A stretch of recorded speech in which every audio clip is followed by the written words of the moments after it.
हरतालिका. हो, सौभाग्य आणि सुखी संसारासाठी हे व्रत खूप महत्वाचं मानलं जातं. अगदी घरी अगदी सोप्या पद्धतीने पण विधिवत पूजा कशी करायची. बरोबर. काय काय साहित्य लागतं, उपवास कधी आणि कसा सोडायचा, आणि हो, उत्तर पूजा कशी करायची यावर आपण बोलूया. हे व्रत आहे ना, म्हणजे विवाहित स्त्रिया करतात. कशासाठी? तर अखंड सौभाग्यासाठी. आणि कुमारिका मुली पण करतात ना, चांगला पती मिळावा म्हणून. हो हो, बरोबर. कुमारिका मुली सुद्धा करतात. असं म्हणतात की यातून आरोग्य आणि दीर्घायुष्यही मिळतं. आणि या व्रतामागे देवी पार्वतीने भगवान शंकरांना पती म्हणून मिळवण्यासाठी जे कठोर तप केलं ती कथा तर आपल्याला माहिती आहे. बघा, पूजेसाठी एक पाट लागेल, त्यावर स्वच्छ वस्त्र, जमलं तर छोटी रांगोळी काढावी, दिवा, अगरबत्ती हे तर आहेच. आणि मूर्ती वगैरे. गणपतीसाठी मूर्ती किंवा सुपारी चालेल.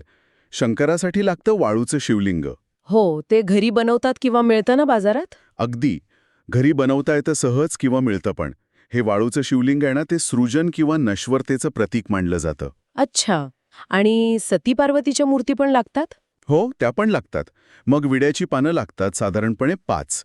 त्यावर हळकुंड, खारीक, बदाम, सुपारी आणि 1 रुपयाचं नाणं ठेवतात. आणि ओटीचं सामान. हो, ओटीचं सामान म्हणजे खण, हिरव्या बांगड्या, टिकली, जोडवी, एक छोटा कंगवा, नारळ